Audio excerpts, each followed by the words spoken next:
ಮಾಧ್ಯಮದ ಮಿತ್ರರಿಗೆ ಈ ನಿಮ್ಮ ರೈತ ಮಗನ ಮಾಡುವಂತಹ ನಮಸ್ಕಾರಗಳು. ಇವತ್ತೊಂದು ಖುದ್ದಾಗಿ ಪ್ರೆಸ್ ಮೀಟ್ನ ಕರಿಬೇಕು. ನನಗಾಗ್ತಕ್ಕಂಥ ಅನ್ಯಾಯವನ್ನು, ನನ್ನ ಮೇಲೆ ಮಾಡ್ತಕ್ಕಂಥ ದಬ್ಬಾಳಿಕೆಯನ್ನು, KGF ನಗರದಲ್ಲಿ ಅಧಿಕಾರ ಅನ್ನೋ ಒಂದು ಸೊಗಡು ಹೇಗೆ ಹೋಗ್ತಾ ಇದೆ ಅನ್ನೋದನ್ನು ನಿಮಗೆ ತಿಳಿಸ್ಕೊಡ್ಬೇಕು ಅಂತೇಳಿ ಇವತ್ತು ನಾನು ನಿಮ್ಮನ್ನು ಕರೆದಿದ್ದೀನಿ. ಸ್ವಲ್ಪ ತಡ ಆಯಿತು, ಯಾಕಂದರೆ ವರಿಷ್ಠಾಧಿಕಾರಿನ ಭೇಟಿಯಾಗಿ ಸ್ವಲ್ಪ ತಡೆ ಆಗೋದು ಸ್ವಲ್ಪ ಲೇಟ್ ಆಯಿತು, ಕ್ಷಮಿಸಬೇಕು. ಮೊದಲನೇದಾಗಿ ನಾನು ನವೆಂಬರ್ 16ರಂದು ನಮ್ಮ ಸಾರ್ವಜನಿಕ ಆಸ್ಪತ್ರೆಯ ಒಂದು ಕುಂದುಕೊರತೆಗಳನ್ನು, ಅಲ್ಲಿ ನಡೆಯುವಂಥ ಅನಾಹುತಗಳನ್ನು ಹಾಗೂ ಬಡವರ ಬಗ್ಗೆ ಇರತಕ್ಕಂಥ ಆಸ್ಪತ್ರೆಯಲ್ಲಿ ಯಾವ ರೀತಿ ನಡ್ಕೊಳ್ತಾ ಇದ್ದಾರೆ ಅನ್ನೋ ಒಂದು ವಿಷಯವನ್ನು, ಅದೆಲ್ಲ ಬಿಟ್ಟು ಗುಟ್ಟಳ್ಳಿಯ ಒಂದು ಆಸ್ಪತ್ರೆಯಲ್ಲಿ ಒಬ್ಬ ಹೆಣ್ಣು ಮಗುವ ಹೆರಿಗೆಯ ಟೈಮಲ್ಲಿ ಯಾವ ರೀತಿಯ ಒಂದು ಟ್ರೀಟ್ಮೆಂಟ್ ಸಿಗದೆ ಆ ಹೆಣ್ಣು ಮಗು ತನ್ನ ಕಂದನನ್ನು ಕಳ್ಕೊಂಡ್ಲು ಎನ್ನುವುದನ್ನು, ಅದೆಲ್ಲದಕ್ಕಿಂತ ಮಿಗಿಲಾಗಿ 16ನೇ ತಾರೀಕು ನಾನೊಂದು ಕರೆಯನ್ನು ಕೊಟ್ಟಿದ್ದಕ್ಕೆ ಸಾವಿರಾರು ಸಂಖ್ಯೆಯಲ್ಲಿ ಬಂದು ಅವರ ಒಂದು ನೋವನ್ನು, ಅವರ ಒಂದು ದುಃಖವನ್ನು ಡಾಕ್ಟರ್ ಬಾಬಾ ಸಾಹೇಬ್ ಅಂಬೇಡ್ಕರ್ ಕೊಟ್ಟಿರ್ತಕ್ಕಂಥ ಸಂವಿಧಾನದ ಅಡಿಯಲ್ಲಿ ನಾವು ಮಾನ್ಯ ಪೊಲೀಸ್ ಡಿಪಾರ್ಟ್ಮೆಂಟ್ ಅವರ ಒಂದು ಪರ್ಮಿಷನ್ ತಗೊಂಡು ಒಂದು ದೊಡ್ಡ ಬೃಹತ್ತಾದ ಪ್ರತಿಭಟನೆಯನ್ನು ಮಾಡಿದ್ವಿ. ಆ ಮಾಡೋದಕ್ಕಿಂತ ಹೆಣ್ಣು ಮಗಳು ಹುಡ್ತಾನೆ ಗೋಲ್ಡನ್ ಸ್ಪೂನಲ್ಲಿ ಹುಟ್ಟತಕ್ಕಂಥ ಒಬ್ಬ ಶಾಸಕರು, ಏನೂ ಸಂಬಂಧ ಇಲ್ಲದೆ ಗೋವಿಂದೇಗೌಡರಿಗೆ ಆಡಳಿತವನ್ನು ಕೊಟ್ಟಿರ್ತಕ್ಕಂಥ ನಮ್ಮ KGF ವಿಧಾನಸಭಾ ಕ್ಷೇತ್ರದ ಶಾಸಕರಾದಂಥ ರೂಪಕಲಾ ಶಶಿಧರ್ ಮೇಡಮ್ ಅವರು, ಯಾವುದೇ ರೀತಿಯಾದಂಥ ಸಂಬಂಧವಿಲ್ಲದಿರ್ತಕ್ಕಂಥ ಒಬ್ಬ ವ್ಯಕ್ತಿಗೆ ಸರಿಸುಮಾರು 2.5 ಲಕ್ಷ ಜನಸಂಖ್ಯೆಯನ್ನು ಹೊಂದಿರತಕ್ಕಂಥ ನಮ್ಮ ವೋಟರ್ಸ್ ಹೇಳ್ತಾ ಇರ್ತಕ್ಕಂಥದ್ದು, ವೋಟರ್ಸ್ ಹೊಂದಿರತಕ್ಕಂಥ ನಮ್ಮ ನಾಗರಿಕ ಬಂಧುಗಳು, KGFನ ಮತದಾರರು ಅವರಿಗೆ ಅತಿ ಹೆಚ್ಚಿನ ಮತಗಳಿಂದ ಆಶೀರ್ವಾದ ಮಾಡಿ ಒಬ್ಬ ದಲಿತ ಹೆಣ್ಣು ಮಗಳಿಗೆ ನಾವು ಅಧಿಕಾರವನ್ನು ಕೊಟ್ಟರೆ ಯಾವ ರೀತಿ ಆ ಹೆಣ್ಣು ಮಗಳನ್ನ ನಮ್ಮ ಕ್ಷೇತ್ರವನ್ನು ಅಭಿವೃದ್ಧಿ ಮಾಡ್ತಾರೆ ಅಂತ ಕನಸು ಕಟ್ಕೊಂಡು ಯಾರೆಲ್ಲ ಮತವನ್ನು ಹಾಕಿದ್ರು, ಆ ಮತದಾರರಿಗೆ ಕೊಟ್ಟಿರ್ತಕ್ಕಂಥ ಸಂದೇಶವನ್ನು ಇವತ್ತು ನಿಮಗೆ ಹೇಳಬೇಕು ಅಂತೇಳಿ ನಾನು ಇವತ್ತಿಲ್ಲಿ ಮಾಧ್ಯಮದ ಮುಖಾಂತರ ನಿಮ್ಮನ್ನು ಕರೆದಿದ್ದೀನಿ. ನಾನು 16ನೇ ತಾರೀಕು ಪ್ರತಿಭಟನೆ ಮಾಡ್ತೀನಿ ಅಂತ ಗೊತ್ತಾಗಲೇ 2 ದಿವಸದ ಮುಂಚಿತವಾಗಿ ಇದಿರ್ತಕ್ಕಂಥ ಶಾಸಕರು 2 ಮಾಧ್ಯಮದಲ್ಲಿ ಹೇಳ್ತಾರೆ, ನನ್ನ ವಿರುದ್ಧ ಯಾರಾದರೂ ಮಾತಾಡಿದ್ರೆ, ನಾನು ಮಾಡ್ತಕ್ಕಂಥ ಕಾರ್ಯವೈಖರಿ ಯಾರಾದರೂ ಧ್ವನಿ ಎತ್ತಿದ್ರೆ ನಾನು ಅವರು ತಕ್ಕ ಪಾಠ ಕಲಿಸ್ತೀನಿ ಅನ್ನೋದು ಸ್ಪಷ್ಟವಾಗಿ ತಮ್ಮೆಲ್ಲ ಮಾಧ್ಯಮಗಳಲ್ಲೂ ನೀವೆಲ್ಲ ನೋಡಿದ್ದೀರ. ಇದ್ರ ಜೊತೆಯಾಗಿ ನಾನು ಈ ಕ್ಷೇತ್ರದಲ್ಲಿ ಹುಟ್ಟಿರ್ತಕ್ಕಂಥ ಮೋಹನ್ ಕೃಷ್ಣ, ಅದರಲ್ಲೂ ಒಬ್ಬ ಬಡ ರೈತ ಮಗನಾಗಿ, ಒಬ್ಬ ಬಡವನಾಗಿ ಸಮಾಜ ಸೇವೆಯನ್ನು ಮಾಡ್ತಾ ಇದ್ದರೆ, ಇವತ್ತು ನನ್ನನ್ನು ಯಾವ ರೀತಿ ಭಯಪಡಿಸ್ಲಿಕ್ಕೆ ಏನೆಲ್ಲ ತಂತ್ರಗಾರಿಕೆ ಮಾಡ್ತಾ ಇದ್ದಾರೆ ಅನ್ನೋದನ್ನು ನಿಮಗೆ ತೋರಿಸ್ಕೊಳ್ಳಿಕ್ಕೆ ನಾನು ಇವತ್ತು ಕರೆದಿದ್ದೀನಿ. ನಾನು ಮಾನ್ಯ ಶಾಸಕರಲ್ಲಿ ಒಂದು ಮಾತನ್ನು ಕೇಳ್ತೀನಿ, ಮತ್ತು KGF ಜನತೆಯ ನನ್ನ ಬುದ್ಧಿವಂತ ರೈತರನ್ನು, ಕಾರ್ಮಿಕರು, ತಾಯಂದಿರು, ಅಣ್ಣಂದಿರು, ಯುವಕರು, ವಿಶೇಷವಾಗಿ ನಾನು ಸರ್ಕಾರಿ ನೌಕರರಲ್ಲಿ ನಾನೊಂದು ಮನವಿಯನ್ನು ಮಾಡ್ತಾಯಿದ್ದೀನಿ. ಇವತ್ತು ನನ್ನ ಮೇಲೆ ಒಂದು ಪಿಟಿಷನ್ ಫೈಲ್ ಮಾಡಿದ್ದಾರೆ. ಅದು ಮಾನ್ಯ ಮುಖ್ಯಮಂತ್ರಿಗಳಿಗೆ, IGPಗೆ, ಸರ್ಕಾರಿ ನೌಕರರ ಭವನಕ್ಕೆ ಒಂದು ಪತ್ರವನ್ನು ಬರೆದಿದ್ದಾರೆ. ಈ ಪತ್ರದ ಉಲ್ಲೇಖವನ್ನು ಮಾಡಿ ನಂತರ ಎಲ್ಲಿಂದ ಎಲ್ಲೂ ಕೊಂಡೋಗ್ತಾ ಐತೆ KGFನ ರಾಜಕಾರಣ ಅನ್ನೋದು ನಿಮಗೆ ವಿವರಣೆಯಾಗಿ ಹೇಳ್ತೀವಿ. ಮೊದಲನೇದಾಗಿ, ಈ ಪ್ರಜಾಪ್ರಭುತ್ವದಲ್ಲಿ ಹೋರಾಟ ಮಾಡೋದು ಒಬ್ಬ ಪ್ರಜೆಗಿರ್ತಕ್ಕಂಥ ಅತ್ಯಂತ ಒಂದು ಆಯುಧ ಅಂತ ಹೇಳಬಲ್ಲೆ. ಇವತ್ತು ನನ್ನ ಒಂದು ಸ್ವತಂತ್ರವನ್ನು ಕಿತ್ಕೊಳ್ಳೋದಕ್ಕೆ ಇವತ್ತು ಇಲ್ಲಿರ್ತಕ್ಕಂಥ ಶಾಸಕರು, ಮಾನ್ಯ ಗೋವಿಂದೇಗೌಡರು, ಕೆಲವರು ಸೇರಿ ಇವತ್ತು ನನ್ನ ಮೇಲೆ ಇಲ್ಲ ಸಲ್ಲದ ಆರೋಪಗಳನ್ನು ಮಾಡಿ ಪಿಟಿಷನ್ಗಳು ಹಾಕಿ ಭಯಪಡ್ಸಕ್ಕೆ ನೋಡ್ತಾ ಇದ್ದಾರೆ. ಸರಿ, ಅದಕ್ಕೆಲ್ಲ ಬಗ್ಗೋನೂ ಅಲ್ಲ, ಜಗ್ಗೋನೂ ಅಲ್ಲ. ನಾನಿವತ್ತು ನನ್ನ ಬುದ್ಧಿವಂತ ಮತದಾರರಿಗೆ, KGFನ ಮಿತ್ರರಲ್ಲಿ ಒಂದು ಕ್ವಶನನ್ನು ಕೇಳ್ತೀನಿ, ಅಥವಾ ನನ್ನ ಇರ್ತಕ್ಕಂಥ ಒಂದು ಆಲೋಚನೆಗಳಲ್ಲಿ ಅವ್ರಿಗೆ ಹೇಳ್ತೀನಿ. ಇವತ್ತು ನಾವೆಲ್ಲ ಕೇಳಬೇಕಾಗಿರೋದು, ನಾನು ಸತ ಕೇಳಬೇಕಾಗಿರೋದು ನಮ್ಮ ಶಾಸಕರನ್ನ, ಇವತ್ತು ಮೋಹನ್ ಕೃಷ್ಣನ್ ಮಟ್ಟ ಹಾಕೋದಕ್ಕೆ ಈ ರೀತಿ ಪಿಟಿಷನ್ಗಳು, ಸುಳ್ಳು ಪಿಟಿಷನ್ಗಳು ಹಾಕ್ಸ್ತಾ ಇದ್ದೀರಾ. ನೀವೇ ಹೇಳಿದ್ದೀರಾ ನನ್ನ ತಂಟೆಗೆ ಬಂದರೆ ನಾನು ಬಿಡಲ್ಲ, ನಾನು ಬುದ್ಧಿ ಕಳಿಸ್ತೀನಿ ಅಂತ. ಸರಿ, ಇವತ್ತು ಸುಮಾರು 240 ವಾಟರ್ ಫಿಲ್ಟರ್ಗಳನ್ನ ಎಲ್ಲೋದ್ರೂ ಉದ್ಘಾಟನೆ ಮಾಡ್ತಾರೆ, ಟೇಪ್ ಕಟ್ ಮಾಡ್ತಾರೆ, ಒಂದು ದೊಡ್ಡ ಆಡಂಬರ ಮಾಡ್ತಾರೆ, ಬರ್ತಾ ಇದೆ. ಆ 240 ಫಿಲ್ಟರ್ಗಳ ಒಂದು ಅವ್ಯವಹಾರ ಎಲ್ಲ ಆಚೆಗೆ ಬರುತ್ತೋ ಅಂತೇಳಿ ಇವತ್ತು ನಮ್ಮ ಸಮಾಜ ಸೇವಕರು ಅಥವಾ ಈಗ ತಾನೇ ಹೇಳಿದ್ರು ಹ್ಯೂಮನ್ ರೈಟ್ಸ್ ಅಂತ ಯಾರೆಲ್ಲ ಅವ್ರ ವಿರುದ್ಧ ಧ್ವನಿ ಎತ್ತಾರೋ ಅವ್ರ ಪರವಾಗಿ ಅವರ ವಿರುದ್ಧವಾಗಿ ಸುಳ್ಳು ಕೇಸುಗಳನ್ನ ಮೊಕದ್ದಮೆ ಮಾಡಲಿಕ್ಕೆ ಇವತ್ತೊಂದು ಸೃಷ್ಟಿಕರ್ತ ಅಂತ ಕೆಲಸ ನನ್ನಿಂದ ಅಂದರೆ ನನ್ನ ಮೇಲೆ ಮಾಡುವಂಥದ್ದು ಪ್ರಾರಂಭವಾಗೈತೆ ಅಂತ ನಾನು ನಿಮಗೆಲ್ಲ ಹೇಳಲಿಕ್ಕೆ ಇಷ್ಟಪಡ್ತಾ ಇದ್ದೀನಿ. ಇವತ್ತು ಆ 240 ಫಿಲ್ಟರ್ಗಳಲ್ಲಿ ಎಷ್ಟು ವರ್ಕಿಂಗಲ್ಲಾಯಿತು? ಆ 250 ಫಿಲ್ಟರ್ಗಳಲ್ಲಿ ಬರ್ತಕ್ಕಂಥ ನೀರು ಎಷ್ಟು ಜನ ಕುಡಿದು ನೆಮ್ಮದಿಯಿಂದ ಜೀವನ ಮಾಡ್ತಿದ್ದಾರೆ? ಇವತ್ತು ಆ 250 ಫಿಲ್ಟರ್ಗಳು ಕೊಡ್ತಕ್ಕಂಥ ಒಂದು ಕಾಳಜಿ ಸರ್ಕಾರಿ ಆಸ್ಪತ್ರೆಗೆ ಯಾಕೆ ಕೊಡ್ತಾ ಇಲ್ಲ ಅಂದರೆ, ನನ್ನ ಸಾರ್ವಜನಿಕರು KJFನ ಮತದಾರ ಬಾಂಧವ್ಯರು ಹೇಳೋ ಪ್ರಕಾರ ಒಂದು ವಾಟರ್ ಫಿಲ್ಟರ್ಗೆ 12 ಲಕ್ಷ ರೂಪಾಯಿ ತಗೊಳ್ತಾರೆ. ಈ 12 ಲಕ್ಷ ರೂಪಾಯಲ್ಲಿ ಕ್ವಾಲಿಟಿ ಅಂತ ಇದು ಏನು ಅಂತ ನೋಡಲ್ಲ. ನೀವೇ ಲೆಕ್ಕಾಗಿ 240 water filter multiplied by 12 lakh ಆದರೆ ಎಷ್ಟು ಕೋಟಿಗಳಿಗೆ ಹೋಗುತ್ತೆ ಅಂತಲ್ಲ. ಆಮೇಲೆ ಎಷ್ಟು ಇದರಲ್ಲಿ ಕಾರ್ಯನಿರ್ವಹಣೆ ಮಾಡ್ತೈತೆ, ಎಷ್ಟು ಹದಗೆಟ್ಟೈತೆ, ಇದನ್ನು ಮಾತ್ರ ಯಾರೂ ಕೇಳಂಗಿಲ್ಲ. ಯಾರಾದರೂ ಧ್ವನಿ ಎತ್ತಿದ್ರೆ ಈ ರೀತಿ ಭಯ ಹಿಡಿಸ್ತಾರೆ. ಅದೊಂದು. ಇವತ್ತು KJF ನಗರ ಭಾಗಕ್ಕೆ ಸುಮಾರು 7-8 ವರ್ಷದಿಂದ ಅಮೃತ್ ಯೋಜನೆಯಲ್ಲಿ 69 ಕೋಟಿಗಳಷ್ಟು ಮನೆ ಮನೆಗೂ ವಾರ್ಡ್ಗೂ ನೀರು ಕೊಡಲಿಕ್ಕೆ 69 ಕೋಟಿಗಳಷ್ಟು ಬಿಡುಗಡೆ ಆಗೈತೆ ಅಂತ ಒಂದು ಮಾಹಿತಿ ಹೇಳುತ್ತೆ, ನನಗೆ ಬಂದಿರತಕ್ಕಂಥ ಮಾಹಿತಿ ಪ್ರಕಾರ. ಇವತ್ತು 69 ಕೋಟಿ ಖರ್ಚಾಗೈತಾ ಅಥವಾ ಇಷ್ಟು ದಿನ ಆದರೂ ನೀರು ಯಾಕೆ ಬಂದಿಲ್ಲ? ಬರೀ ಪೈಪ್ ಒಂದು ಹಾಕ್ಬಿಟ್ಟು, ಬರೀ ದೊಡ್ಡದಾದೊಂದು ಪೈಪ್ ಹಾಕ್ಬಿಟ್ಟು ದುಡ್ಡು ಖಾಲಿ ಆಯಿತು ಅಂತೇಳಿ ಇಷ್ಟು ದಿವಸ ವೆಯ್ಟ್ ಮಾಡಿದ್ರೆ ಇದ್ರ ಬಗ್ಗೆ ನಾವೇನಾದರೂ ಮಾತಾಡಿದ್ರೆ ಪಿಟಿಷನ್ಗಳು ಹಾಕಿ ಭಯ ಇಡ್ಸೋಕ್ಕೆ ಮುಂದೆ ಹೋಗ್ತೀರ. ಏನಾಯಿತು ದುಡ್ಡು? ಯಾಕೆ ನಗರ ಭಾಗದ ಜನರು ನಿಮ್ಗೆ ಓಟ್ ಹಾಕಿಲ್ವಾ? ಅಥವಾ ಗ್ರಾಮೀಣ ಭಾಗದ ಜನರು ನಿಮ್ಗೆ ಓಟ್ ಹಾಕಿಲ್ವಾ? ಏನು ಕೇಳಿದ್ರು, ಯಾವುದೇ ಒಬ್ಬ ಅಧಿಕಾರಿ ಬಂದು ಕೇಳಿದ್ರು ಗೋವಿಂದೇಗೌಡರ ಹತ್ರ ಹೋಗಬೇಕು. ಮತ್ತು ಶ್ರೀರಾಮ್ ಪ್ರೊಪ್ರೈಟರು ಡೈರೆಕ್ಟರ್ ಅಂತ ಆ ಕಂಪನಿ ಹೆಸರು ಶ್ರೀರಾಮ್ ಅನ್ನೋ ಒಂದು ಕಂಪನಿ ಗುತ್ತಿಗೆಗೆ ತಗೊಂಡ್ರೆ 69 ಕೋಟಿದು. ಅವ್ರಿಗೂ ಮತ್ತು ಇವ್ರಿಗೆ ಏನು ಸಂಬಂಧ? ಯಾಕೆ ಅವ್ರ ಮೇಲೆ ಇನ್ನೂ ಕ್ರಮ ತಗೊಂಡಿಲ್ಲ? ಯಾಕೆ ಅವ್ರ ಮೇಲೆ ಒತ್ತಡ ತಗೊಂಡ್ಬರ್ತಾ ಇಲ್ಲ ಅನ್ನೋದು ಎರಡನೇ ಪ್ರಶ್ನೆ. ಮೂರನೇದು ಭಾಳ ನೋವು ತಂದಿರೋದು ಇವತ್ತೇನು ಅಂತಂದರೆ, ನಾನು ಸರ್ಕಾರಿ ನೌಕರರನ್ನ ಭಾಳಷ್ಟು ಗೌರವಿಸ್ತೀನಿ. ನನ್ನ ಮನೆತನದಲ್ಲೂ ಸುಮಾರು ಜನ ಸರ್ಕಾರಿ ನೌಕರರಿದ್ದಾರೆ. ನಾನು ಕೂಡ ಸಹ ಒಂದು ಕಾಲದಲ್ಲಿ ಸರ್ಕಾರಿ ನೌಕರ ಹಾಕಬೇಕು ಅಂತ ಅನೇಕ ಎಕ್ಸಾಮ್ಗಳನ್ನ ಬರೆದಿದ್ದೀನಿ. ಆದರೆ ಇವತ್ತು ಸರ್ಕಾರಿ ನೌಕರ ಒಂದು ಹೆಸರಲ್ಲಿ ಪಿಟಿಷನ್ ಹಾಕಿ ಸರ್ಕಾರಿ ನೌಕರ ಮೇಲೆ ದಬ್ಬಾಳಿಕೆ ಮಾಡ್ತಿದ್ದಾರೆ. ಹಾಸ್ಪಿಟ್ಲು ಪ್ರತಿಭಟನೆ ಮೇಲೆ ಸರ್ಕಾರಿ ನೌಕರನ್ನ ಬೈದಿದ್ದಾರೆ, ಜಾತಿ ನಿಂದನೆ ಮಾಡಿದ್ದಾರೆ. ಹೇ ಸ್ವಾಮಿ, ನಾನು ಎಲ್ಲೂ ಇಲ್ಲ, ಎಲ್ಲ ಕಡೆ ರೆಕಾರ್ಡ್ ಆಗೈತೆ, ನಾನು ಎಲ್ಲೂ ಜಾತಿ ನಿಂದನೆ ಮಾಡಿಲ್ಲ. ಮತ್ತು ಅದೆಲ್ಲ ಬಿಟ್ಬಿಟ್ಟು ನಾಳೆ ಸರ್ಕಾರಿ ನೌಕರರು ಯಾರಾದರೂ ಆತ್ಮಹತ್ಯೆ ಮಾಡಿಕೊಂಡ್ರೆ ಮೋಹನ್ ಕೃಷ್ಣನೇ ಕಾರಣ ಅಂತ ಹೇಳ್ತಾ ಇದ್ದಾರೆ. ನಾನು ಶಾಸಕರಿಗೆ ಮತ್ತು ನಾನು ಎಲ್ಲ ಸರ್ಕಾರಿ ನೌಕರರು ಅಂತಲ್ಲ, ಸರ್ಕಾರಿ ನೌಕರನ್ನ ಯಾರು ಸರ್ಕಾರಿ ನೌಕರರು ನಮ್ಮ ಡಾಕ್ಟರ್ ಬಾಬಾ ಸಾಹೇಬ್ ಅಂಬೇಡ್ಕರ್ ಕೊಟ್ಟಿರ್ತಕ್ಕಂಥ ಸಂವಿಧಾನ ಅಡಿಯಲ್ಲಿ ನಮ್ಮ ಕಾನೂನು ಇಲಾಖೆಯ ಪ್ರಕಾರ ಯಾರೆಲ್ಲ ಸರ್ಕಾರಿ ಕಾರ್ಯ ನಿರ್ವಹಿಸ್ತಾ ಇದ್ದಾರೆ ಅವ್ರನ್ನೆಲ್ಲ ನಾನು ದೇವರು ಅಂತ ಭಾವಿಸ್ತೀನಿ. ಬಹುಶಃ ಅವ್ರಿಗೇನಾದರೂ ಮನಸ್ಸಿಗೆ ನಾನು ನೋವು ಮಾಡಿದರೆ ಅವ್ರು ನಾನು ಕ್ಷಮೆ ಕೇಳ್ತೀನಿ. ಆದರೆ ನನ್ನ ಒಂದು ಕೂಗು ಅಥವಾ ನನ್ನ ಒಂದು ನೋವು, ಈ ಸರ್ಕಾರಿ ಆಸ್ಪತ್ರೆಯಲ್ಲಿ ಪ್ರಾಣ ಹೋದ್ರೂ ಪರವಾಗಿಲ್ಲ, ಯಾರೂ ದನಿ ಎತ್ತಬಾರ್ದು. ಸರ್ಕಾರಿ ಆಸ್ಪತ್ರೆಯಲ್ಲಿ ಬರ್ತಕ್ಕಂಥ ಮೆಡಿಸನ್ಸು ಎಲ್ಲೇ ಹೋಗ್ಬೋದು. ನಾವು ಅದನ್ನು ಪ್ರಶ್ನೆ ಮಾಡಿದ್ರೆ, ನೀವು ಸರ್ಕಾರಿ ನೌಕರನ್ನ ಅವಮಾನ ಮಾಡಿದ್ರಿ, ಸರ್ಕಾರಿ ನೌಕರು ಪ್ರಾಣ ತಗೊಂಡ್ರೆ ನೀವೇ ಜವಾಬ್ದಾರಿ ಅಂತಿರಲ್ಲ. ನಿಮಗೆ ಸರ್ಕಾರ ಆದರೂ ನಿಮಗೆ ಸರ್ಕಾರದ ಸಂಬಳ ಕೊಡ್ತಿದ್ದಾರೆ. ನಾನು ಎಲ್ಲ ಸರ್ಕಾರಿ ನೌಕರಿಗೆ ಹೇಳ್ತಾ ಇಲ್ಲ, ಇದು ನನ್ನ ವಿರುದ್ಧ ನನ್ನ KJFನ ಪ್ರತಿಭಟನೆಯಲ್ಲಿ ಯಾರು ಸರಿಸುಮಾರು 3,000-4,000 ಜನ ಕಾರ್ಯಕರ್ತರು ಸೇರಿದ್ರು, ಮುಖಂಡರು ಸೇರಿದ್ರು, ಅವರ ಪರವಾಗಿ ನಾನು ನಿಮ್ಮನ್ನು ಮನವಿ ಮಾಡ್ಕೊಳ್ತಾ ಇದ್ದೀನಿ. ನಿಮಗೆ ಸರ್ಕಾರ ಆದರೂ ಸವಲತ್ತು ಕೊಡುತ್ತೆ, ಸರ್ಕಾರ ನಿಮಗೆ ತಿಂಗಳ ಸಂಬಳ ಕೊಡುತ್ತೆ. ನಿಮಗೇ ಇಷ್ಟು ನೋವು ಅಂತಂದರೆ ಈ KJF ಮಣ್ಣನ್ನು ನಂಬಿಕೊಂಡು ನಿಮಗೆ ಮತಗಳನ್ನು ಹಾಕಿ ನನ್ನ ಆರೋಗ್ಯಕ್ಕೆ ಮೊದಲನೇ ಆದ್ಯತೆ ಕೊಡಬೇಕು, ಕುಡಿಲಿ ನೀರಕ್ಕೆ ಮೊದಲನೇ ಆದ್ಯತೆ ಕೊಡಬೇಕು, ಫಸ್ಟು ಉಸಿರಾಡಿದ್ರೆ ನಂತರ ವ್ಯವಹಾರ ಮಾಡ್ಬೋದು ಅಂತ ಒಂದು ಮನಸ್ಥಿತಿ ಇಟ್ಕೊಂಡಿರ್ತಕ್ಕಂಥ ನನ್ನ KJFನ ಬಂಧುಗಳು ಪ್ರಾಣ ಹೋದ್ರೂ ಅದ್ರ ಬಗ್ಗೆ ಚಕಾಲ ಎತ್ತಬಾರ್ದು.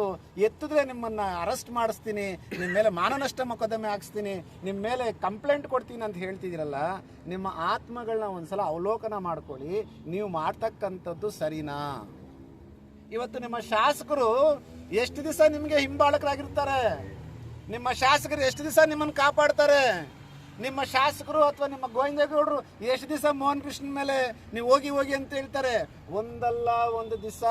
ಇವತ್ತು 40 ವರ್ಷ 50 ವರ್ಷ ನಾನು ಸದಾ ಖಂಡಿತವಾಗ್ಲೂ ಶಾಸಕರಾಗಿರ್ತೀನಿ ಅಂತ ಯಾರೂ ಇತಿಹಾಸದಲ್ಲಿಲ್ಲ. ಒಂದಲ್ಲ ಒಂದಿನ ಭಗವಂತ ನೋಡ್ತಿದ್ದಾನೆ, ಭಗವಂತ ನಿಮ್ಗೆ ತಕ್ಕ ಪಾಠವನ್ನು ಕೊಡ್ತಾನೆ ಅನ್ನೋದನ್ನ ನಾನು ನಿಮ್ಗೆ ಹೇಳಕ್ಕೆ ಇಷ್ಟಪಡ್ತಾ ಇದ್ದೀನಿ. ಇವತ್ತು ನಾನು ಒಂದು ಪ್ರತಿಭಟನೆ ಮೂಲಕ ನನ್ನ ಜನರ ನೋವನ್ನು ನಿಮಗೆ ಸರ್ಕಾರಕ್ಕೆ ಮುಟ್ಟಿಸ್ಕೊಟ್ಟು, ನನ್ನ ಜನರ ಕಷ್ಟವನ್ನು ಸರ್ಕಾರಕ್ಕೆ ತಿಳಿಪಟ್ಟಿದ್ರೆ, ನನ್ನ ಮೇಲೆ ಪಿಟಿಷನ್ ಹಾಕಿ ಮುಂದಿನ ದಿನಗಳಲ್ಲಿ ಯಾರಾದರೂ ಆತ್ಮಹತ್ಯೆ ಮಾಡ್ಕೊಂಡ್ರೆ ನೀವೇ ಕಾರಣ ಅಂತ ಭಯ ಇಡಿಸಿ, ಅದರಲ್ಲೂ ಮೋಹನ್ ಕೃಷ್ಣ ಗಾಂಜಾ ಮಾರೋನು, ಮೋಹನ್ ಕೃಷ್ಣ ಎಂಥದ್ದು ಡ್ರಗ್ಸ್ ಮಾಡೋಂಥವನು, ಮೋಹನ್ ಕೃಷ್ಣ ಕೋಳಿ ಅಂಗಡಿಗಳು ಇಟ್ಕೊಂಡು ಕೋಳಿ ವ್ಯವಹಾರದಲ್ಲಿ ಅಕ್ರಮವಾಗಿ ಸಂಪಾದನೆ ಮಾಡಿ ಇನ್ಕಮ್ ಟ್ಯಾಕ್ಸ್ ಕಟ್ತಿರೋಂಥವನು, ಓಂ ಶಕ್ತಿ ಬಸ್ಗಳಿಗೆ ದೇವಸ್ಥಾನಕ್ಕೆ ಬಸ್ಗಳು ಹಾಕ್ತಾನೆ. ಆ ಬಸ್ಗಳು ಹಾಕುವಾಗ ಸವರ್ಣೀಯರು ಮತ್ತು ದಲಿತರು ಅಂತೇಳಿ ವಿಷಬೀಜ ಬಿತ್ತುತ್ತಾ ಇದ್ದಾನೆ. ಗಣೇಶ ಹಬ್ಬಕ್ಕೆ ತುಂಬ ಜನ ಹುಡುಗರನ್ನ ಸೇರಿಸ್ಕೊಂಡು ತಾನು ಮಾಡತಕ್ಕಂಥ ಅಕ್ರಮ ಆಸ್ತಿಯಿಂದ ಹುಡುಗರನ್ನ ಹಾಳು ಮಾಡಿ ಗಾಂಜಾ ಕೊಡ್ತಿದ್ದಾನೆ.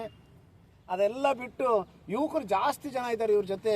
ಯಾಕಿದ್ದಾರೆ ಅಂತಂದರೆ ಮಾದಕ ವಸ್ತು ಅಂತ ಹಿಡಿಗೋದ್ರಿಂದ ಯುವಕರು ಜಾಸ್ತಿ ಇದ್ದಾರೆ ಅಂತ ನನ್ನ ಕಂಪ್ಲೇಂಟ್ ಕೊಟ್ಟು ಪಿಟಿಷನ್ ಕೊಟ್ಟು ನನ್ನ ಎದುರಿಸ್ಬೇಕು ಅಂತಿದ್ದೀರಲ್ಲ, ನಾನು ಇವತ್ತು ನಿಮಗೆ ಎಳೆಯಾಗಿ ಹೇಳಬೇಕಾಗತ್ತಂದರೆ ನನ್ನ ಕಣ್ಣಲ್ಲಿ ನೀರು ಬರ್ತದೆ.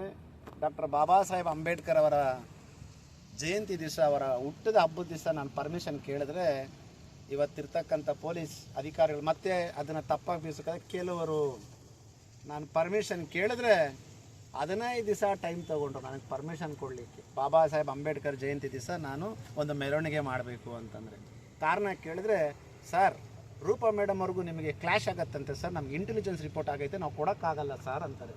ಅಂದರೆ ನಿಮ್ಮ ಮನಸ್ಥಿತಿ ಅರ್ಥ ಮಾಡ್ಕೋಬೇಕಾಗಿರೋಂಥದ್ದು.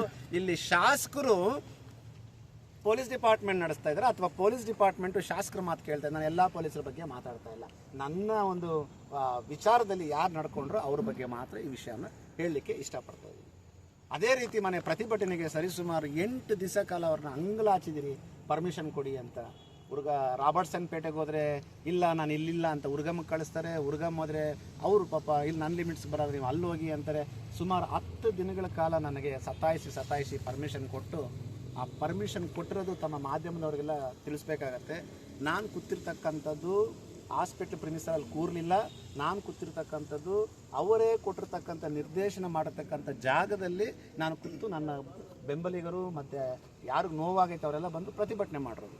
ಇವತ್ತು ನಾನೊಂದು ಫೇಸ್ಬುಕ್ಕಲ್ಲಿ ನಂದು ಲೈವ್ ಹೋಗಿದ್ರೆ ಅದನ್ನು ಲಿಂಕ್ ಮಾಡಿ ಒಬ್ಬ ಅಧಿಕಾರಿಗೆ ಏಕವಚನವನ್ನು ಪ್ರಯೋಗಿಸಿದ್ದಾರೆ, ಒಬ್ಬ ಅಧಿಕಾರಿನ ಬೈದಿದ್ದಾರೆ, ಇವ್ರ ವಿರುದ್ಧ ಕಾನೂನು ಕ್ರಮ ಜರುಗಿಸಬೇಕು ಅಂತ ಎಲ್ಲರೂ ಮಾತಾಡ್ತಾರೆ. ಅಲ್ಲ ರೀ, ನಿಮ್ಮನ್ನು ಬಾರೋ ಹೋಗೋ ಅಥವಾ ಏನೋ ಒಂದು ನನ್ನ ಕಾರ್ಯಕರ್ತರಿಗೆ KJF ಅಲ್ಲಿ ಇರ್ತಕ್ಕಂಥ ಜನರಿಗೆ ಹಾಸ್ಪಿಟ್ಲಿಗೆ ಹೋಗಿ ಸಾವಿರಾರು ಜನ ಸಾಯ್ಕೊಂಡು ಹೋಗ್ತಾ ಇದ್ದಾರೆ. ಅಂಥ ಸಾವು ನೋವಾದಾಗ ನಾನು ನಿಮ್ಮನ್ನು ಸ್ವಾಮಿ ಬುದ್ಧಿ ಕಾಪಾಡಿ ಅಂತ ಸುಮಾರು ಸಲ ರಿಕ್ವೆಸ್ಟ್ ಮಾಡಿಬಿಟ್ಟಿದ್ದೀರಿ. ನಾವು 4,000 5,000 ಜನ ಇದ್ಬೇಕಾದ್ರೆ ನೀವು ಎಕ್ಸ್ರೇ ಮಾಡಿದಿರಾ, ಆಚೆ ಕಳಿಸಿದ್ದೀರಾ ಅನ್ನೋ ಒಂದು ನೋವಲ್ಲಿ ನಾನು ಮಾತಾಡಿರೋದು ನಿಜಾನೇ. ನಾನು ಯಾವುದೇ ರೀತಿಯಾದಂಥ ಜಾತಿ ನಿಂದನೆ ಆಗಿರಲಿ ಅಥವಾ ಒಬ್ಬರನ್ನ ಮನಸ್ಸು ನೋವಾಗಿ ಮಾಡ್ಕೊಂತೆಲ್ಲ, ಕನಿಷ್ಠ ಪಕ್ಷ ಒಬ್ಬ ಮನುಷ್ಯನಾಗಿ ನಾನು ಬಿಹೇವ್ ಮಾಡಿದ್ದೀನಿ. ಆತ ನೋಡಿ ಹೊಟ್ಟೆ ಉರಿತು, ಆತ ಮಾಡ್ತಕ್ಕಂಥ ನೋವನ್ನು ನೋಡಿ ನನಗೆ ಹೊಟ್ಟೆ ಉರಿತು. ನಾವು ಕರೆದಾಗ ನೀವು ಸ್ಪಂದಿಸಿಲ್ಲ ಅಂತ ನನ್ನ ದುಃಖವನ್ನು ನನ್ನ ಭಾವನೆಗಳ ಮೂಲಕ ನಿಮ್ಮನಿಗೆ ಕರೆದಿದ್ದೀನಿ ಹೊರತು ನಾನು ಯಾವುದೋ ಒಬ್ಬ ಸರ್ಕಾರಿ ನೌಕರನ್ನ ಕಿಂಚಿತ್ ಪಡಿಸ್ಬೇಕು ಅಥವಾ ಆತನ ಬಗ್ಗೆ ನಾನು ಅವಹೇಳನಕಾರಿ ಮಾಡಬೇಕಂತಲ್ಲ. ಇವತ್ತು ನಾನು ಎಲ್ಲರಿಗೂ ಹೇಳ್ತಾ ಇಲ್ಲ, ಮತ್ತು ಈ ಪಿಟಿಷನ್ ಯಾರು ಹಾಕಿದ್ದೀರಲ್ಲ ನಮ್ಮ ಮಾಧ್ಯಮದ ಮಿತ್ರನೆಲ್ಲ ನಾನೊಂದು ಮನವಿ ಮಾಡ್ತಾ ಇದ್ದೀನಿ. ಹಾಗಾದರೆ ಸರ್ಕಾರಿ ಹಾಸ್ಪಿಟ್ಲಲ್ಲಿ ಆತನ ಬೈದಿದ್ದಕ್ಕೆ ನಂದು ತಪ್ಪಾದರೆ ಅಷ್ಟು ಜನರ ಪ್ರಾಣವನ್ನು ತಗೊಳ್ತಕ್ಕಂಥ ಡಾಕ್ಟರ್ಗಳ ಮೇಲೆ ಅಥವಾ ಸಿಬ್ಬಂದಿ ಮೇಲೆ ಸುಮಾರು ಜನ ಹೇಳಿದ್ದಾರೆ ಇದಕ್ಕೆಲ್ಲ ಕಾರಣ ಸರ್ಕಾರಿ ಆಸ್ಪತ್ರೆನೇ ಅಂತ. ಹಾಗಾದರೆ ಅವ್ರ ವಿರುದ್ಧದಲ್ಲಿ ಎಂಥ ಕ್ರಮ ಜರುಗಿಸ್ತದೆ? ಅಲ್ಲಿಗೆ ಇಲ್ಲಿ ಮೇಲ್ನೋಟಕ್ಕೆ ನೋಡ್ತಾ ಇದ್ದರೆ ನಿಮ್ಮ ಶಾಸಕರಾದಂಥವ್ರು ಒಂದು ಮೀಟಿಂಗ್ ಮಾಡಿ, ನಾನು ನೋಡಿದೆ ಒಂದು ವಿಡಿಯೋ, DYSP ಸಾಹೇಬ್ರನ್ನ ನನಗೆ ಒಬ್ಬ ಮೆನ್ ಸಾಕಾಗಲ್ಲ ಸರ್, ಇಬ್ಬರು ಮೆನ್ ಹಾಕ್ಬೇಕಿಲ್ಲಿ ಅಂತ ಆ ಪ್ರಿಮಿಸಸ್ಸಲ್ಲಿ ಮಾತಾಡಿ ಡಾಕ್ಟರ್ಸ್ಗೆ ಭಯ ಪಡ್ತಾ ಇದ್ದಾರೆ, ಡಾಕ್ಟರ್ಸ್ ಟ್ರೀಟ್ಮೆಂಟ್ ಕೊಡೋಕ್ಕಾಗ್ತಾಯಿಲ್ಲ ಅಂತ ನಿಮ್ಗೆ ಓಟ್ ಆದಂಥ ಜನರ ಬಗ್ಗೆ ನಿಮಗೆ ನಂಬಿಕೆ ಇಲ್ದಿರ ಕುಡಿದ್ಬಿಟ್ಟು ಬರ್ತಾರೆ ಅಂತ ಏನೇನೋ ಹೇಳಿ ನನ್ನ KGF ಜನತೆಗೆ ಮಾಡ್ತಕ್ಕಂಥ ಅವಮಾನ ಇದು ಅಂತ ನಾನು ನಿಮ್ಮನ್ನು ನೇರವಾಗಿ ಪ್ರಶ್ನೆ ಇದ್ದೀನಿ. ಇವತ್ತು KGF-ಅಲ್ಲಿ ಒಬ್ಬ ರೋಗಿಗೆ ಟ್ರೀಟ್ಮೆಂಟ್ ಕೊಡಬೇಕಂತ ರಾತ್ರಿಯಲ್ಲಿ ಬಂದು ಮಾತಾಡಿದ್ರೆ ಅದು ಇಲ್ಲೀಗಲ್, ಪ್ರೊಟೆಕ್ಷನ್ ಕೊಡಬೇಕು. Okay, we respect you that. But ಆ ಹೇಳೋ ರೀತಿ ನೀವು ಹೇಳ್ತಿರ್ತಕ್ಕಂಥದ್ದಾಗದೆ.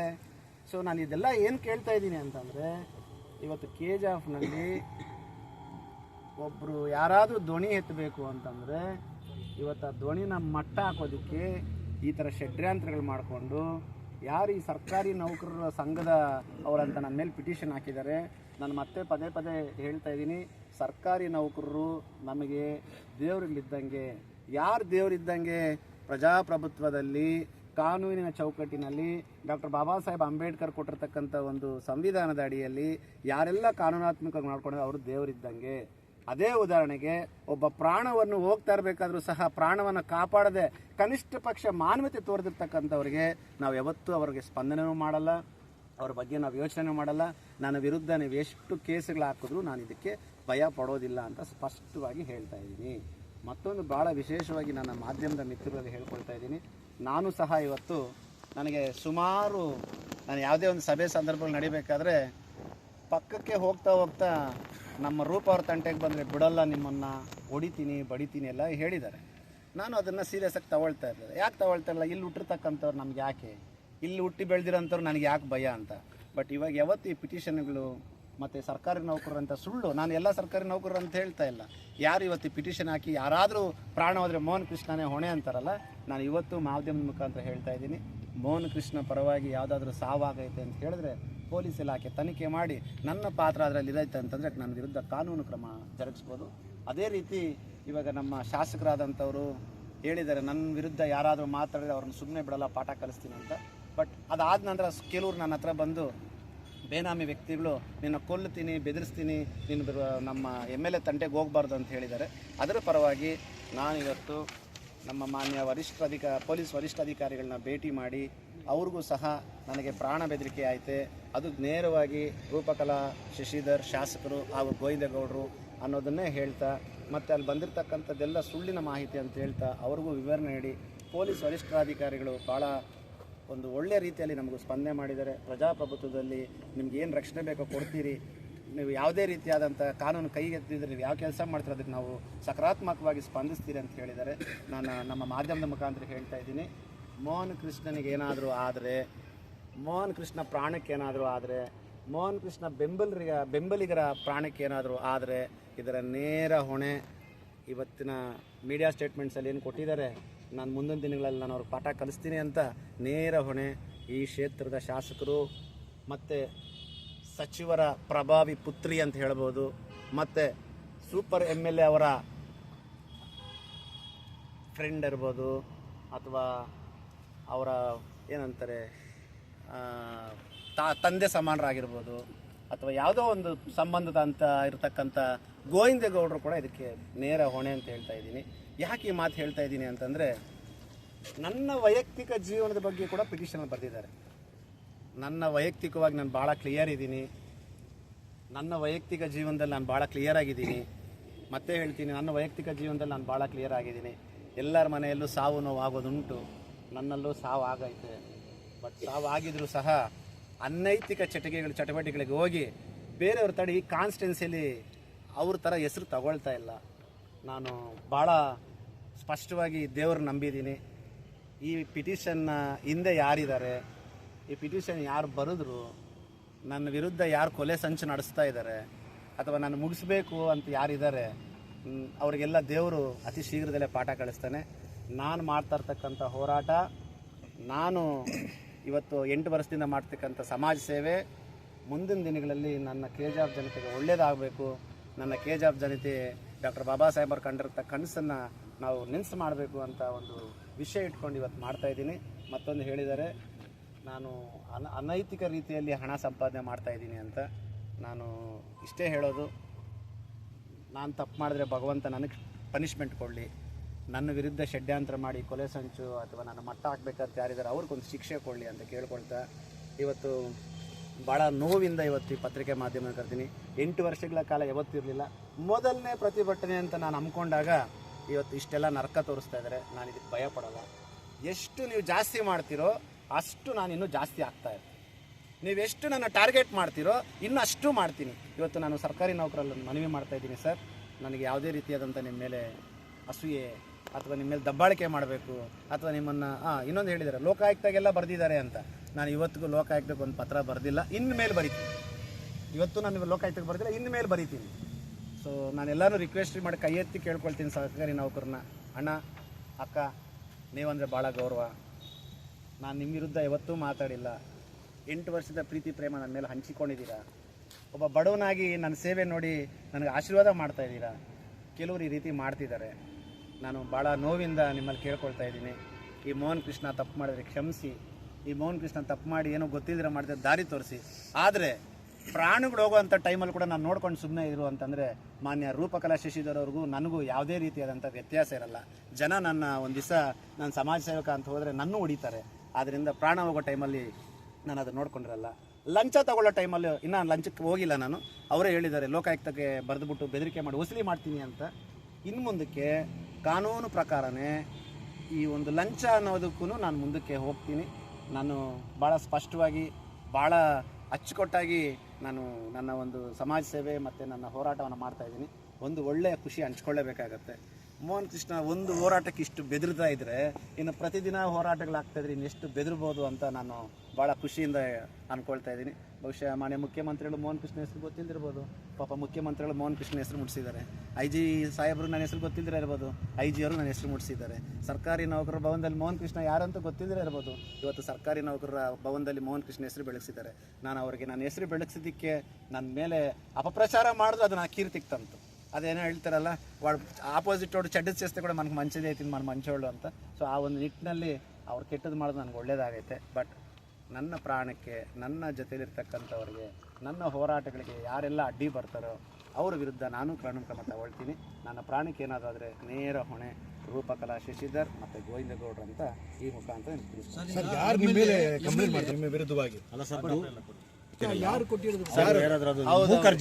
ಭೂಕರ್ಜಿಯಲ್ಲಿ ಸರ್ಕಾರಿ ನೌಕರರ ನೊಂದ ಸರ್ಕಾರಿ ನೌಕರರು ಅಂತ ಹಾಕಿದ್ದಾರೆ. ಅದರಲ್ಲಿ ಬರ್ದಿರೋತಕ್ಕಂಥ ಒಂದು ಇದರಲ್ಲೂ ನಮ್ಮ ಸರ್ಕಾರಿ ನೌಕರಿಗೆ ಯಾರಾದರೂ ತೀರ್ಪು ಆತ್ಮಹತ್ಯೆ ಮಾಡ್ಕೊಂಡ್ರೆ ಮೋಹನ್ ಕೃಷ್ಣನೇ ಅಂತ. ಸರಿ ಸರ್, ಒಂದು ಪ್ರಶ್ನೆ. ಪೊಲೀಸ್ನವರು ಕರೆಸಿ ನಿಮ್ಮನ್ನು ವಿಚಾರಣೆ ಮಾಡ್ಬೇಕಂತಂದ್ರೆ ಸಂಬಂಧಪಟ್ಟವ್ರು ಯಾರು ಅನ್ನೋದು ನಿಮ್ಗೆ ಗೊತ್ತಾಗಿರ್ಬೇಕಲ್ಲ. ಅವರು ಪೊಲೀಸರಾದ್ರೂ ಗೊತ್ತಿರಬೇಕಲ್ಲ. ನಾನು ಕೇಳಿದೆ, ಇದು IG ಆಫೀಸಿಂದ ಬಂದಿರತಕ್ಕಂಥದ್ದು. ಸೊ ನೀವು ಪ್ರತಿಕ್ರಿಯೆ ನೋಡಿದ ನಂತರ ಮತ್ತೆ ಇನ್ವೆಸ್ಟಿಗೇಷನ್ ಮಾಡ್ತೀನಿ ಅಂತ ನಾನು ಹೇಳಿಕೆ ಪಡ್ಕೊಂಡಿದ್ದೆ. ಯಾರು ಹೆಸರು ಹಾಕಿದ್ದಾರೆ ಏನಪ್ಪ ಹೆಸರು ಬರ್ದಿರೋದ್ರಲ್ಲಿ ಒಂದು ಕಾಪಿ ಕೊಡಿ. ಕೃಷ್ಣ ಲಕ್ಷ್ಮಣ್ ಬಿನ್ ರಾಮಕೃಷ್ಣ ಗೊತ್ತಿರಬೇಕಲ್ಲ ಸರ್. ಅದರಲ್ಲಿ ನಾನು ಇವಾಗ ಕೇಳಿದ್ದೀನಿ ನಮ್ಮ ವರಿಷ್ಠಾಧಿಕಾರಿಗಳನ್ನ, ನಮ್ಮ DYSP ಅವರ ಸಿಬ್ಬಂದಿ ಅವರು ಇರಲಿಲ್ಲ, ಸಿಬ್ಬಂದಿ ಹೇಳಿದ್ರು ಸರ್ IG ಆಫೀಸ್ಗೆ ಹೋಗಿರೋದು, ಇದು ಕರೆಸಿ ವಿಚಾರಣೆ ಮಾಡಬೇಕಲ್ಲ ಸರ್. ಪೊಲೀಸ್ನವರು ಕೂಡ ವಿಳಾಸ ಹಾಕಿಲ್ಲ, ಅದರಲ್ಲಿ KGF ಅಂತ ಹಾಕಿದ್ದಾರೆ. ನಾನೀಗ ಅವ್ರಿಗೆ ಹೇಳಿದ್ದೀನಿ, ನಿಮ್ಮ ಹೇಳಿಕೆ ಕೊಟ್ಟ ನಂತರ ನಾವು ಎನ್ಕ್ವೈರಿ ಮಾಡ್ತೀನಿ ಅಂತ ಹೇಳಿದ್ದಾರೆ. ನಾನು ಇಷ್ಟು ಯಾಕೆ ಹೇಳ್ತಾ ಇದ್ದೀನಿ ಅಂದರೆ ನಮ್ಮ ಶಾಸಕರು ಪತ್ರಿಕೆ ಕೊಟ್ಟರ ನಂತರ ಇವೆಲ್ಲ ಸರ್. ಈಗ ಭಾಳ ಸುಲಭ. ಸರ್ಕಾರಿ ನೌಕರರು ಅಂತಂದರೆ KGF ತಾಲೂಕಲ್ಲಿ ಕೆಲಸ ಮಾಡಿರ್ತಕ್ಕಂಥ ಬಿಟ್ಟು ಬೇರೆಯವರು ಆಗಲಿಕ್ಕಿಲ್ಲ. ಆದರೆ ತಾಲೂಕಲ್ಲಿ ಎಷ್ಟು ಜನ ಅಂತ ಹೆಸರು ನೋಡಿ ಯಾರಿದ್ದಾರೆ ಅನ್ನೋದು ಪೊಲೀಸ್ನವ್ರು ಹುಡುಕ್ಬೋದಲ್ಲ. ನಾನು ಅದಕ್ಕೆ ನಮ್ಮ ಸಾಹೇಬ್ರಿಗೂ ಹೇಳಿದ್ದೀನಿ, ಪೊಲೀಸ್ ವರಿಷ್ಠಾಧಿಕಾರಿಗೆ ಇದನ್ನು ಸೂಕ್ತ ತನಿಖೆ ಮಾಡಿ ನಂದು ನೀವು ಹೇಳಿರೋ ಥರ ಏನಾದರೂ ಇದ್ದರೆ ನನ್ನ ಮೇಲೂ ಕಾನೂನು ಕ್ರಮ ಜರುಗಿಸಿ, ಇಲ್ಲ ಅಂತಂದರೆ ಅವ್ರ ಮೇಲೆ ಖಂಡಿತವಾಗ್ಲೂ ಕಾನೂನು ಕ್ರಮ ಜರುಗಬೇಕು. ನಾನು ಡೆಫಾರ್ಮೇಷನ್ಗೂ ಸರ್. ಈಗ ಲೈಫ್ ಥ್ರೆಟ್ ಅಂತ ಹೇಳಿದ್ರಲ್ಲ, ಈ ವಿಚಾರವಾಗಿ ಪೊಲೀಸಲ್ಲಿ ಏನಾದರೂ ಪ್ರೊಟೆಕ್ಷನ್ ಕೇಳಿದ್ದೀರಾ ಸರ್? ನನಗೆ ಇಲ್ಲಿ ಹುಟ್ಟು ಬೆಳೆದ್ರಿಂದ ಪ್ರೊಟೆಕ್ಷನ್ ಬೇಡ, ಮಾಹಿತಿ ಕೊಟ್ಟಿದ್ದೀನಿ ಪೊಲೀಸ್ ಡಿಪಾರ್ಟ್ಮೆಂಟ್ಗೆ. ಯಾಕೆ ಅಂತಂದರೆ ನಾನೆಲ್ಲೋ ಬೇರೆಯಿಂದ ಹುಟ್ಟು ಬಂದಿರೋನಲ್ಲ. ಈ ಪ್ರಾಣ ಅವತ್ತೇ ಹೇಳಿದ್ದೀನಿ ನಮ್ಮ TCS ನೌಕರಿಗೆ, ಪ್ರಾಣ KGFಗೋಸ್ಕರ ಅರ್ಪಿತವಾಗೈತೆ. ಯಾರಾದರೂ ಕೊಂದು ಹೋಗ್ಬಿಟ್ರು ಸಂತೋಷದಿಂದ ಪ್ರಾಣ ಬಿಟ್ಟು ನಾನು KGFಲ್ಲಿ ಒಬ್ಬನ್ನ ಬೆಳೆಯೋಕ್ಕೆ ಬಿಡಿದ್ರೆ ಸಾಯಿಸ್ತಾ ಇದ್ದಾರೆ ಅಂತ ನೆಕ್ಸ್ಟ್ ಆದರೂ ನಾನು ಮಾಧ್ಯಮದ ಮೂಲಕ ಕೇಳ್ಕೊಳ್ತೀನಿ. ಯಾರೂ ಸಹ KGF ಅವ್ರನ್ನ ಬಿಟ್ಟು ಬೇರೆಯವ್ರನ್ನ ಆರಿಸ್ಕೋಬೇಡಿ ಅಂತ ನನ್ನ ಮಧ್ಯಾಹ್ನದ ನಮಸ್ಕಾರಗಳು. ಭಾಳ ಒಂದು ಹೆಮ್ಮೆಯ ದಿನ ಅಂತ ಹೇಳ್ಬೋದು. ಮಾನವ ಹಕ್ಕುಗಳನ್ನು ಸಂರಕ್ಷಣೆ ಮಾಡೋದರಲ್ಲಿ ಈ ನಮ್ಮ ಇಲ್ಲಿರ್ತಕ್ಕಂಥ ತಂಡದ ಬಹುತೇಕ ಸದಸ್ಯರು ಭಾಳ, ಶಶಿಕುಮಾರ್ ಸರ್ ಆದಂಥವರು ಮತ್ತು ಸಂಘಟಕರು ಭಾಳ ಶ್ರಮ ಪಡ್ತಾ ಇದ್ದಾರೆ. ಇವತ್ತು ಏನಾದರೂ ಒಂದು ನಂಬಿಕೆ ಆಯ್ತೆ ಈ ಪ್ರಜಾಪ್ರಭುತ್ವದಲ್ಲಿ. ನಮಗೆ ಗಾಂಧಿ ಕೊಟ್ಟಂಥ ಸ್ವತಂತ್ರದಲ್ಲಿ ಡಾಕ್ಟರ್ ಬಾಬಾ ಸಾಹೇಬ್ ಅಂಬೇಡ್ಕರ್ ಕಂಡಂಥ ಒಂದು ಕನಸಿನಲ್ಲಿ ಇವತ್ತು ಒಬ್ಬ ದೀನ ದಲಿತನಾಗಿರ್ಬೋದು, ಒಬ್ಬ ಸಾಮಾನ್ಯ ಪ್ರಜೆ ಆಗಿರ್ಬೋದು, ಅಥವಾ ಭಾರತದಲ್ಲಿ ಯಾರಾದರೂ ಒಬ್ಬರು ನಿರಂತರವಾಗಿ ಎಲ್ಲಾದರೂ ಶೋಷಣೆಗೆ ಒಳಗಾಗ್ತಾ ಇದ್ದಾರೆ, ಅಧಿಕಾರಿಗಳ ದಬ್ಬಾಳಿಕೆಗೆ ಒಳಗಾಗ್ತಾ ಇದ್ದಾರೆ ಅಂತಂದರೆ ಏಕೈಕ ಸಂಸ್ಥೆ ಅದು ಯಾವುದಾದ್ರೂ ಒಂದು ನಮಗೊಂದು ನ್ಯಾಯ ಕೊಡ್ಸತ್ತೆ ಅಂತಂದರೆ ಈ ನಮ್ಮ ಹ್ಯೂಮನ್ ರೈಟ್ಸ್ ಅನ್ನೋದು. ನಾನು ಇವತ್ತು ನನ್ನದೇ ಯಾವುದೋ ಅಂತ ಒಂದು ಕಾರ್ಯಕ್ರಮನ ಪ್ರೆಸ್ ಮೀಟ್ ಕರೆದಿದ್ದೆ. ನನ್ನ ಅದೃಷ್ಟ ಇಲ್ಲಿರ್ತಕ್ಕಂಥ ಎಲ್ಲ ಸದಸ್ಯರು ನಮಗೆ ಭೇಟಿಯಾದರು. ಇವತ್ತು ನನ್ನದೇ ಒಂದು ವಿಷಯ ಹೇಳಬೇಕು ಅಂತಂದರೆ, ಒಬ್ಬ ಒಳ್ಳೆಯ ವ್ಯಕ್ತಿನ ಮನಸ್ಸು ಇಟ್ಟರೆ ಎಲ್ಲಿವರೆಗೂ ಎತ್ಕೊಂಡು ಹೋಗ್ಬೋದು ಅನ್ನೋದಕ್ಕೆ ಈ ಮೋಹನ್ ಕೃಷ್ಣನೇ ಸಾಕ್ಷಿ. ಸುಳ್ಳು ಕೇಸುಗಳನ್ನ ಆಪಾದನೆ ಮಾಡೋವಂಥದ್ದು, ಸುಳ್ಳು ಕೇಸುಗಳನ್ನ ಹಾಕ್ಸೋವಂಥದ್ದು, ರಿಟ್ ಪಿಟಿಷನ್ಗಳು ಹಾಕ್ಸೋವಂಥದ್ದು, ಭಯ ಇಕ್ಸೋವಂಥದ್ದು. ಬಹುಶಃ ನಾನು ಮುಂದಿನ ನನ್ನ ಮಿತ್ರರೆಲ್ಲ ಹೋದ ನಂತರ ಮುಂದೆ ಅದು ಹೇಳ್ತೀನಿ. ನಾನು ಅವರಿಗೆ ಶುಭವನ್ನು ಕೋರ್ತೀನಿ. ನಿಮ್ಮ ಒಂದು ಸಹಕಾರ, ನಿಮ್ಮ ಒಂದು ತ್ಯಾಗ ಮತ್ತು ನಿಮ್ಮ ಒಂದು ಶ್ರಮ ಇಡೀ ರಾಜ್ಯಕ್ಕೆ, ವಿಶೇಷವಾಗಿ ನಮ್ಮ KGF ತಾಲೂಕಿಗೆ ಭಾಳ ಅಗತ್ಯ ಐತೆ ಅಂತೇಳಿ ನಾನು ನಿಮ್ಮಲ್ಲಿ ಪ್ರಾರ್ಥಿಸ್ಕೊಳ್ತಾ ಇದ್ದೀನಿ. ಮುಂದಿನ ದಿನಗಳಲ್ಲಿ ನಮ್ಮ ಈ ಹ್ಯೂಮನ್ ರೈಟ್ಸ್ ಅನ್ನೋ ಒಂದು ಸಂಘಟನೆ ಏನಾಯ್ತೆ, ಈ ಒಂದು ಹ್ಯೂಮನ್ ರೈಟ್ಸ್ ಎಲ್ಲ ನನ್ನ ಕೇಳಿದ್ರೆ ಇದು ಒಬ್ಬ ಮನುಷ್ಯನ ಧೈರ್ಯ ತುಂಬಂಥ ಒಂದು ಸಂಸ್ಥೆ ಅಂತ ನಾನು ಭಾಳ ಖುಷಿಯಿಂದ ಹೇಳ್ತಾ ಇದ್ದೀನಿ. ನಿಮ್ಮೆಲ್ಲರಿಗೂ ಧನ್ಯವಾದಗಳು.